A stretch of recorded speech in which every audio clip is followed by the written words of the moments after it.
I be moving. Whipping the foreign, I'm cruising. The money I'm speaking is fluent. All of my business booming. Stacking my cash in abundance. All of my family funded. Finally got what I wanted. Life is amazing, I love it. Everyone know that I run it. Yeah, look at me now, I came up. I've been thinking back then when I almost gave up on the game, cause I never got in my way. Yo les postos, c'est Sacha, bienvenue dans cette nouvelle vidéo Mercato et on commence avec le Real Madrid. Zinedine Zidane a flashé sur Benoît Badiachil, désireux de préparer le renouvellement de sa défense. L'entraîneur français de la Casablanca veut refaire un coup à la Varane et c'est à Monaco qu'il scrute. Décidément, les défenseurs centraux ont la cote. En Angleterre, Pep Guardiola et Manchester City ont enflammé la toile hier suite à l'accord annoncé entre City et Bournemouth pour le transfert du Hollandais Nathan Ake pour 45 millions d'euros. En Espagne, c'est le retour à Barcelone du Mancunien Eric Garcia qui a longtemps fait parler. Aujourd'hui, c'est au tour du Real Madrid d'entrer dans la danse. En tout cas, si on en croit le quotidien pro-madrilène AS.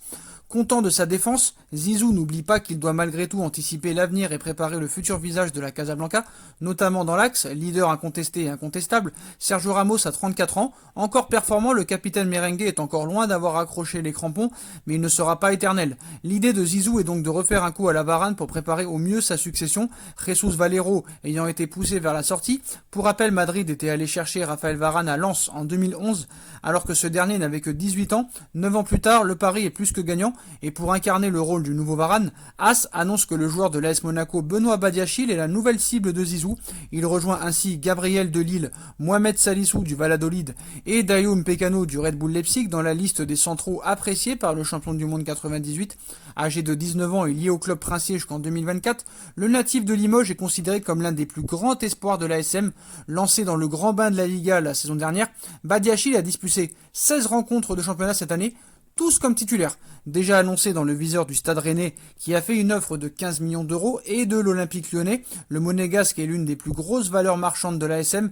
Un chèque d'au moins 30 millions d'euros est ainsi demandé à quiconque souhaite entamer des négociations avec la formation du Rocher, un montant qui ne devrait pas trop effrayer le Real Madrid. C'est désormais officiel, Victor Osimhen quitte le LOSC. L'attaquant nigérian vient d'être transféré à Naples pour un montant situé aux alentours de 80 millions d'euros. Comme l'été dernier, le LOSC va toucher un sacré jackpot durant ce mercato. Après Nicolas Pepe vendu l'an passé 80 millions d'euros à Arsenal, c'est cette fois-ci Victor Osimhen, 21 ans, qui rapporte très gros au dog. Dans les tuyaux depuis quelques jours, l'attaquant nigérian vient de s'engager avec le Napoli, la nouvelle venant d'être officialisée. Un deal a été trouvé aux alentours des 80 millions d'euros, bonus inclus, 60 millions plus 21 millions d'euros potentiels selon les dernières échos. Le Napoli a acquis la présence du footballeur Victor Osimhen de Lille, dévoile le communiqué, un contrat jusqu'en 2025 est annoncé. Donc c'est quand même assez incroyable, une sacrée plus-value pour le LOSC. Avec cette belle enveloppe, Lille va pouvoir dormir sur ses deux oreilles grâce à des comptes au vert. Une partie va devoir également être réinvestie sur le marché des transferts. Le LOSC a d'ailleurs déjà trouvé le remplaçant de son attaquant. D'après certaines informations, un accord de 15 millions d'euros a été trouvé avec Fluminense pour l'avenir de Marcos Polo, 19 ans, dans le nord de la France. Lille fait également son possible pour recruter Jonathan David, l'attaquant canadien de la Gantoise, qui a exprimé sa volonté de rejoindre le club français. Pour Victor Osimhen, qui portera le numéro 9 dans le dos, c'est un nouveau défi qui démarre. Arrivé à Lille pour 12 millions d'euros il y a un an en provenance de Charleroi, l'avant-centre, auteur de 18 buts en 38 matchs, toutes compétitions confondues cette saison, va découvrir le haut du tableau en Italie et connaître une toute autre pression, car à Naples, les exigences ne sont pas les mêmes, surtout lorsque l'on a l'étiquette de joueur le plus cher de l'histoire du club collé dans le dos. Et on passe à l'information principale du jour. Pendant des années, Cristiano Ronaldo et Lionel Messi se sont partagés la vedette au niveau des trophées européens en club.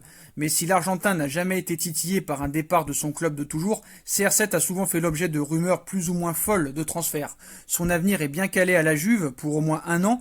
Et il va de même pour la Pulga qui a récemment fait valoir sa clause de rester au minimum une saison de plus en Catalogne. Mais en 2021...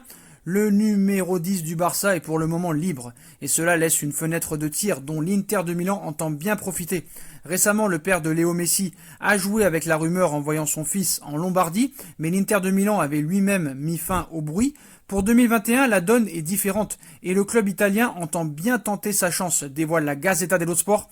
Le journal sportif assure que l'Inter de Milan entend proposer un contrat de 4 ans à Lionel Messi avec un salaire total de 260 millions d'euros, soit 65 millions d'euros par saison, vous ne rêvez pas.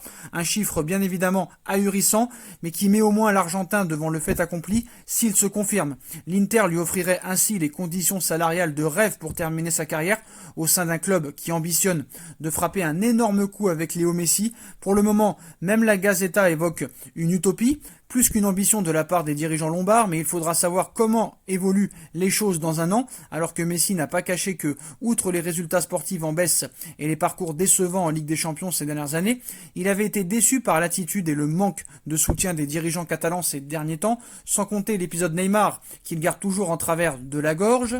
Pourra-t-il la saison prochaine refuser un tel salaire de 260 millions d'euros en 4 ans, soit 65 millions par an? En tout cas, ça va être le feuilleton de l'été prochain. En tout cas, affaire à suivre. Voilà les postos, voilà pour toutes les infos mercato et actualités du jour. Comme d'habitude, dites-moi en commentaire ce que vous en pensez. Je compte sur vous pour bombarder la barre de like. On like, on partage, on commente, on s'abonne. On active la petite cloche pour être tenu au courant des vidéos mercato qui vont sortir. On me rejoint sur mes différents réseaux sociaux ainsi que sur Utip si vous voulez m'aider en regardant des pubs gratuitement ou en faisant un petit don. N'hésitez pas aussi à vous abonner à ma deuxième chaîne YouTube No Feeling. Tout sera en bas en lien en description. Voilà les postos. Je vous souhaite à tous une très bonne continuation. Prenez soin de vous et à très vite pour une nouvelle vidéo les postos. Tchuss.